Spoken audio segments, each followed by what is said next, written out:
कि कौन हो जवन माहौल का बड़ा बता। देखिए इनकर पदवे ऐसा बाटे कि बेचारा जला जा तड़े न तई के उसे कम थोड़ी बड़े कि होई गोली के आवाज ई बता बता मजनवा मरया बता होई गोली के आवाज ई बता बता मजनवा। एक सेकंड, ये मैं नहीं बोल रही हूँ, इनकी गर्लफ्रेंड बोल रही है। इनको कोई नहीं है। हमको लगा कि रानी रानी बोल रही तो शायद इनकी गर्लफ्रेंड का नाम हो। गर्लफ्रेंड नहीं है, गर्लफ्रेंड नहीं है, सच्ची विद्या कसम। 5-6 को है। चलिए वही में से एक जनी को हतड़ी कि कौन हो जवन माहौल का बड़ा बता। एक सेकंड, ये को हतड़े दीदी कि काव्या जी, मतलब काव्या जी बोल रही है। देखिए यही बोल रहे, मैं नहीं बोल रही दीदी, बोल रहे हैं कि ये बोल रही है। देखिए यहीं पे, हाँ बोल दीजिए तब मैं गा। हाँ इन्हीं पे सुन ली। सुना कह देतनी कि कौन हो जवन माहौल का बड़ा बता। हाँ कौन हो जवन माहौल का बड़ा बता। आहो ये गोली की आवाज ही बता बता मजनवा मरया बता। ओए गोली की आवाज ही बता बता मजनवा मरया। का कहलो कि हम उनकरा खातिर कहत मैं क्यों बोलिए, खुद बोल रहे हैं आपको ना कि हम ना शादी करब ऐसन करियत से आ भले जाके बैठब मठ पे। शादी करब ऐसन करियत से, हम ना शादी करब ऐसन करियत पे भले जाके बैठब मठ पे। भैया रौरा इतना हैंडसम भाई के नहीं, अगर हैंडसम भाई के रौरा ऐसे कहता ने। हाँ हम बहन बन गए। बहन बनबू तो गाड़ी सुनी हो। सुना सुना सुना, वहाँ के ऐसा बात ना है कि इनके जैसन हैंडसम हीरो। और ना दादा ए भैया कि बोला कहवा पैबू हो। ए हमने की कहत, ई रितेश हम कहता कहता नहीं यहाँ के पार्टी से कि माई के पतो करे जा तो के बनाइबो। अरे माई के पतो करे जा तो के बनाइबो। हमारा जैसन हैंडसम हीरो, हमारा जैसन हैंडसम हीरो कहवा पैबू हो। माई के पतो करे जा तो के बनाइबो। माई के पतो करे जा तो के।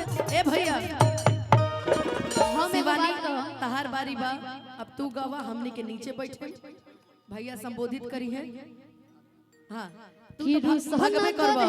करे जा हमर फाटे वाह कि छोटी छोटी बात पहिला गो थाड़ी डांटे।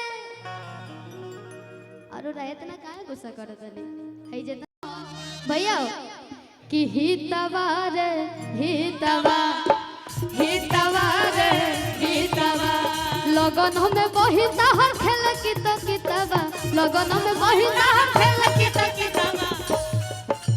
भैया हमने के हित जी में से क्या है यहाँ क्या हित जी बोल सकता नहीं जाना, मतलब हित बोल सकता नहीं जाना, तिलक चढ़ावे वालू भीम हिंका के कुछ भी बोल सकता नहीं। कुछ बोल सॉरी मंच है भैया। कैसन सॉरी भैया के सार हवन, कैसन सॉरी। अच्छा हित जी खातिर सुना ना हाय कि हितवा रे हितवा हितवा रे हितवा लगन में बहिता हर खेल की तो कितवा लगन में बहिता हर खेल की तो कितवा हितवा रे हितवा हितवा रे हितवा।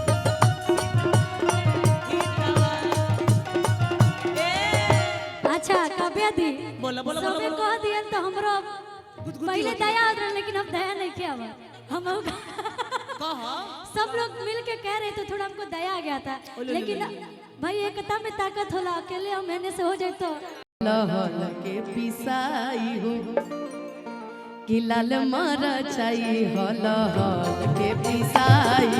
हे मुकेश भैया हेने आओ हेने आओ। रितेश के पाछावा छपाई हो, रितेश के पाछावा छपाई हो, जितने छपाई अरे हो तने भवाई हो, जितने छपाई अरे हो तने भवाई हो। मुकेश भैया के बड़ी मजा आई हो, भैया के बड़ी मजा आई। काहे काहे घर से गए, काहे गए? तनी 2-4 गाड़ी और भैया रुकिए थोड़ा, रुकी ना। रितेश रितेश जी नाम है ना इनका।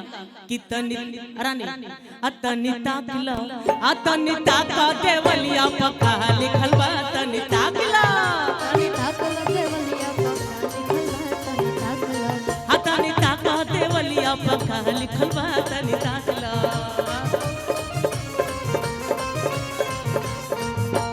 लेकिन एक मिनट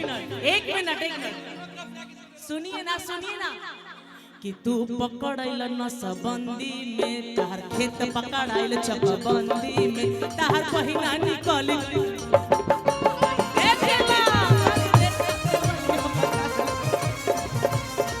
तनिता का देवलिया पक्का लिखल बा, तनिता किला। अतवार लिखल बा, सोमार लिखल बा, तारा बहिनी के 16 गो भतार लिखल बा। तनिता का देवलिया पक्का लिखल बा, तनिता किला का देवलिया पक्का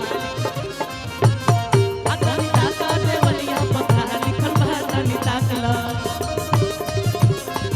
एगो औरी भाई हमर चंदन गावेला, एगो हम गीत गाओ तने। हां गाई भैया तनी डी साफ करो, तनी डी साफ करो। स्केल चेंज मत करे, इसी में गा लिया। हेलो मुकेश जी इधर आ जाओ। जे हमने के तिल का चढ़ावे आइल बा, धरती पर जौन सबसे खराब गाड़ी होई नु उ आज रितेश के दी हो। हमरा में गजमती चौक पूरा सुना जी रघुनंदन हरे, गजमती चौक पूरा सुना रघुनंदन हरे।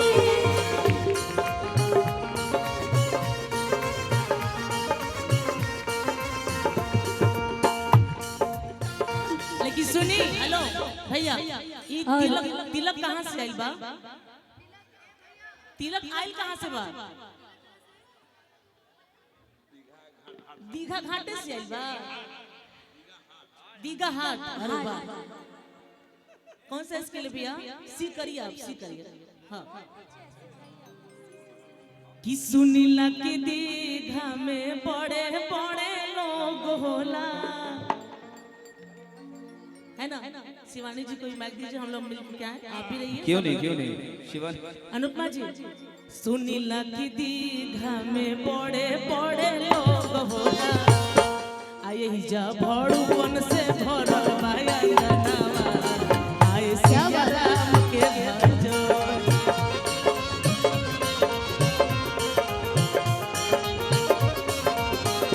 एही जा मऊगन से भरल बाया गनावा, आए सिया राम के भजो।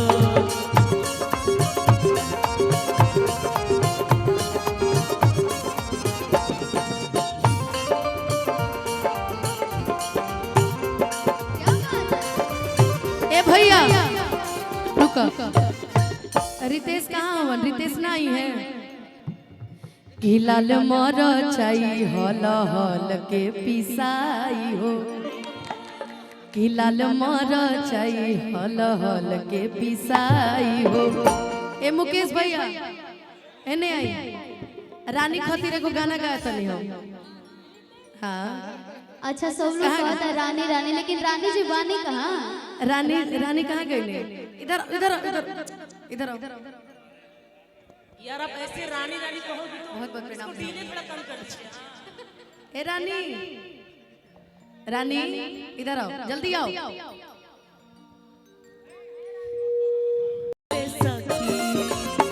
तिलक चढ़ावे तिलक कहरु अंगनावा में पहिला सखी, पके करार हीरो होंडा ना साइकिल ले पहिले सखी, पके करार हीरो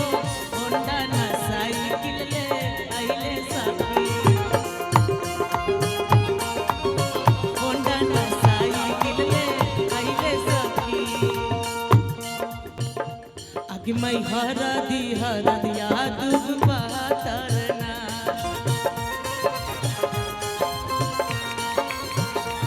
कि मैं हरदिया दुबा तरना कि मैं हरदिया दुबा तरना अरे अनुपमा दीदी हरदी लगावे लिया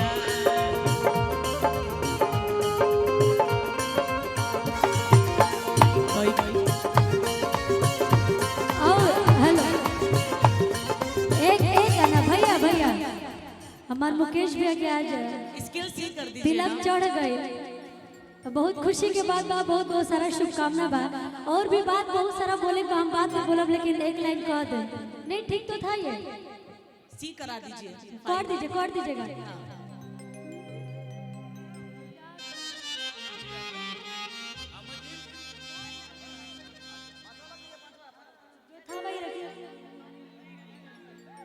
कि गाय के गोबर से और अंगन लिपायो हाँ बहुत अच्छी बात। अखिया लड़ल बजब से दिल में करार नहीं खे अखिया लड़ल बजब से दिल में करार नहीं खे हम कैसे काहे हमके तोहरा से प्यार नहीं खे हम कैसे काहे हमके तोहरा से प्यार नहीं खे। ये देखिए अनुपमा जी मैं आपका कितना तारीफ करूं जितना तारीफ कर रहा हूं आप उतना ही बढ़ा के देते जा रही हैं मैं और तारीफें करूंगा आपकी। हेलो भैया रुकना रानी कहाँ गया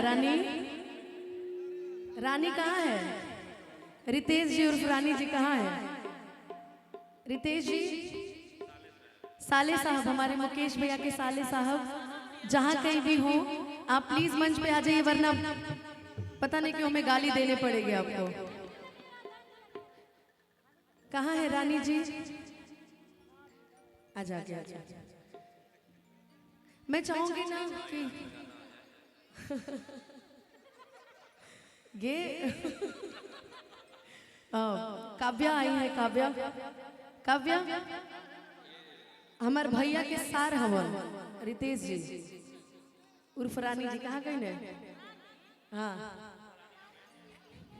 सीक्रेट नाम है आज पूरा वायरल हो गया तो काव्या जी आपको उनको इतनी गालियां देनी है ना आज अरे एकदम मैं तो हुई हूँ मैं चाहूंगी कि आप उनको इतनी अच्छा बहुत बहुत प्रणाम भैया बहुत बहुत प्रणाम।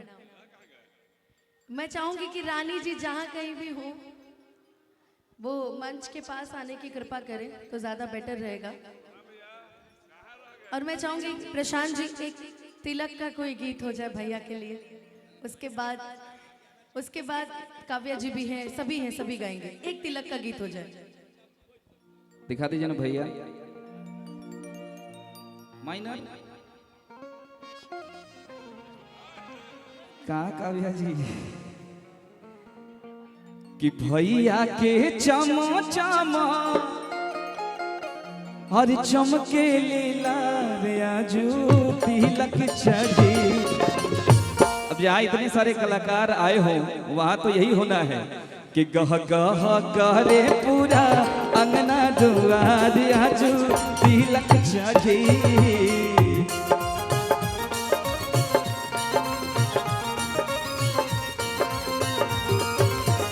गह गह करे पूरा अंगना दुआर आजू तिलक चढ़ी।